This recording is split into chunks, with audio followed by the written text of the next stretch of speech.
So I really wanted to share this video just talking about this part of my journey and my story, because this is so much more for the benefit of people who are walking a similar journey, and maybe so you don't get caught up in the same mistakes that, I don't know, kind of affected me a lot in the last few years. And of course, you're free to make your own mistakes and trial and error like what I've been doing. Like, I don't really listen to people, and that's been great because I learned lessons for myself. But also, because I've refused to listen to advice and refused to listen to other people's, stories and whatever, I've had to learn everything the hard way, or a lot of things the hard way. And I was like, okay, I'll share this if you want to. So you know how I've always been the healthy guy and the fit guy, and I was always saying how healthy I was and high vibration, and I was going to the gym so much, doing jiu-jitsu, doing bodybuilding, eating organic, doing fasting, all these kind of things, which are they're actually all good things. But then here's the problem. The attitude behind it, the reason why I was doing these things, it was because I thought that I wasn't good enough, and I needed to do all these things and be something so great and look so strong and look so great and look so healthy, so that, I don't know, people would see me and recognize me, and I could receive admiration and validation, so I could be seen as, oh yeah, Toby, he's somebody, he knows what he's doing. But ultimately, this actually probably started 10 years ago, when I first started hitting the gym, hitting the weights. It's because when I was younger, to be real, there was a time in my life where I had nothing. I had no friends, and all I had was myself. And sometimes people used to give me a hard time. And then I was like, you know what? I'm going to just go to the gym and work on myself and get big and get muscles, so that people would like me, people would leave me alone, and then I would get respect, and maybe people would fear me so they wouldn't pick on me, and then I would get recognized so I could be somebody and be great. And so I started doing it, and the results came hand in hand. Within a few months of training, it was wow, the world just started seeing me as a different person. And I started getting treated better, I started getting more opportunities in life.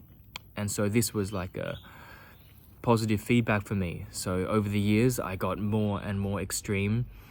I started training more, I started being more extreme with my eating, my discipline, my personal development. And I'm not saying don't take care of yourself and don't have goals and all this stuff, but I'm saying, before you go so deep into it, check where it's actually coming from. Is it coming from a place where you enjoy working out, you enjoy this stuff, and it's fun, and it's for you, and you love it, and it's a form of self-love? Or for me, a lot of it, while I did I fucking love all this stuff, but there were many parts of it where I wasn't actually doing it for myself. I was doing it because I felt like I wasn't good enough, and I felt like I wasn't enough if I didn't do it. And I was like, what happens if I'm not the guy anymore? If I lost all my muscles, if I wasn't smart, if I had no followers, no friends, if I didn't know anything, what would I be good for? And so I kept on doing all this stuff out of fear. And there was a time a few years ago where going to the gym and lifting weights just did not feel good anymore. But I kept on doing it. And then I just kept on pushing through, and I was like, no, you gotta do it. And I was forcing myself to do a lot of things.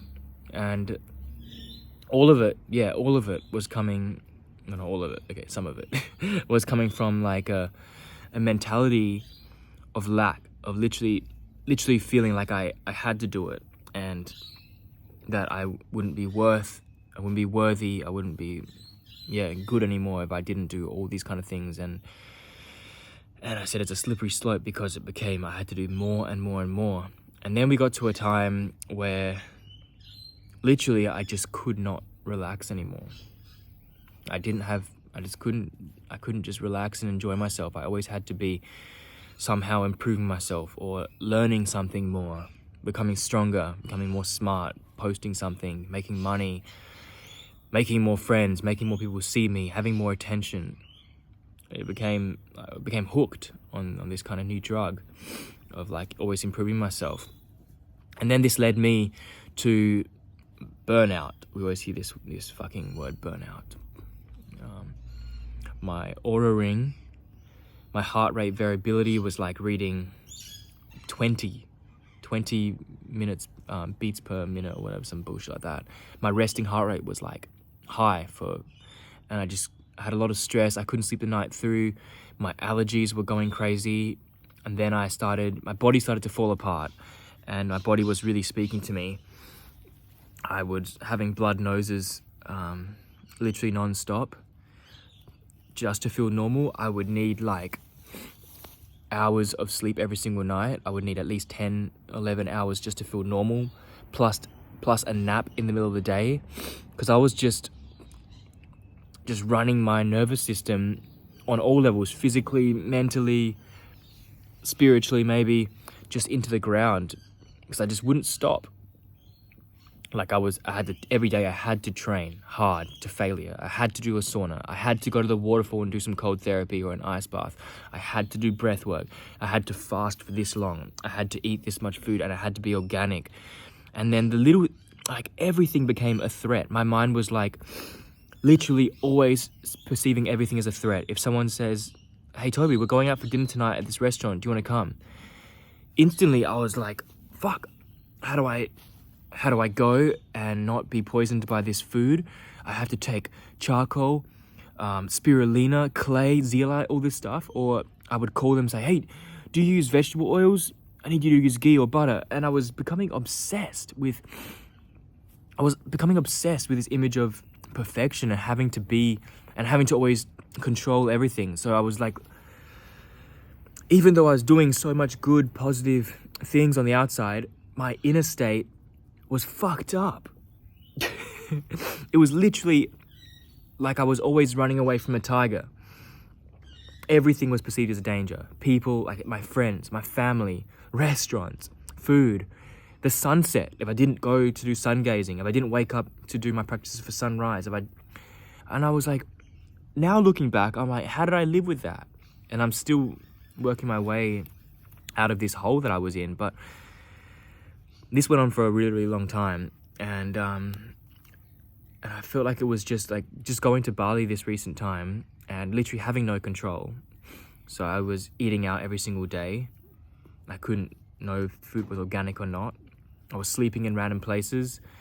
Sometimes there was like white light everywhere, and you know how it is. I had to let go of control. When I was climbing Mount Rinjani, they were deep frying 3-day-old chicken, feeding us mee goreng every single day, eating Oreos, smoking non-stop. And I was like, usually I'd be freaking out, which I was on the first day, eating fruit after a meal instead of before. And I had all these rules inside me that I was like, if I don't do them all, I'm gonna die. And then, so on the first day, like I was really upset. And then I checked myself and I was like, what the hell, Toby? You're actually crazy. Like, you should be grateful that there are people carrying food for you up to a mountain, and cooking you food. You should be grateful that you have food to eat. And and then I kind of just sat there and I was like, what the hell? Yeah, I am just being like overly controlling. I'm being a spoiled brat. I am stressing myself out for no reason, just because I always need something to think about and stress about. So I'm putting myself in this state.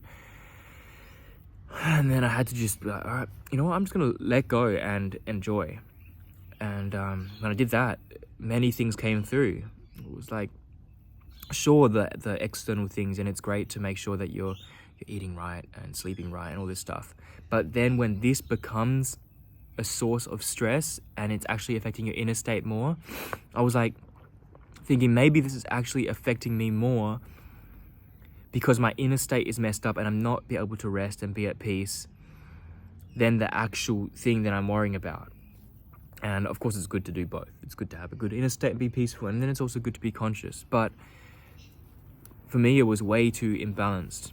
And I guess the whole message why I'm recording this is, one, to remind myself, two, for anyone that wants to listen, and maybe you can benefit from this, if you see these patterns happening in your life before it becomes out of control and compulsive, I can help you become aware of this so you can maybe save yourself the moments where everything's beautiful but you just cannot let yourself relax and enjoy life because you're trying to make up some invisible threat in your mind.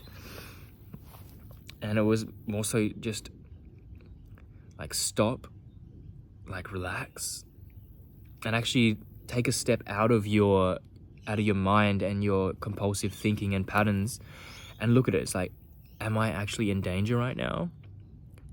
Like, do I need to be doing all this stuff just to live? Am I actually enjoying it anymore? And why am I doing it? Am I doing this because I think that I need to just to live, or I need to keep up this image of being ripped and shredded, which I'll share this with you. I haven't worked out for probably like 6 or 7 months, maybe even a year, because I had like very bad shoulder problem. And I kept on trying to come back and work out and swim and do all this stuff. And I was trying to stretch it, get massages and doing all sorts of exercises. And none of it worked. It actually made it worse. And then it actually took just going to Bali, and I just actually completely forgot about it. And I didn't do anything. I was just living, purely living. I didn't think about, I need to go to the sauna, I need to go to the gym. And then now all of a sudden it's like, wait a minute, my shoulder's better. Oh, I'm not getting nosebleeds anymore. Hey, I can actually sleep the whole night through. And then a few times I've even caught myself just enjoying life. Like, imagine that. I've just caught myself. I was like, oh, I'm actually just enjoying life. And I don't need anything. I don't need to have accomplished all these great big tasks that I've set for myself just to enjoy. I can just enjoy sitting here in my teepee. And I think that's actually it. I don't need to talk anything longer than this.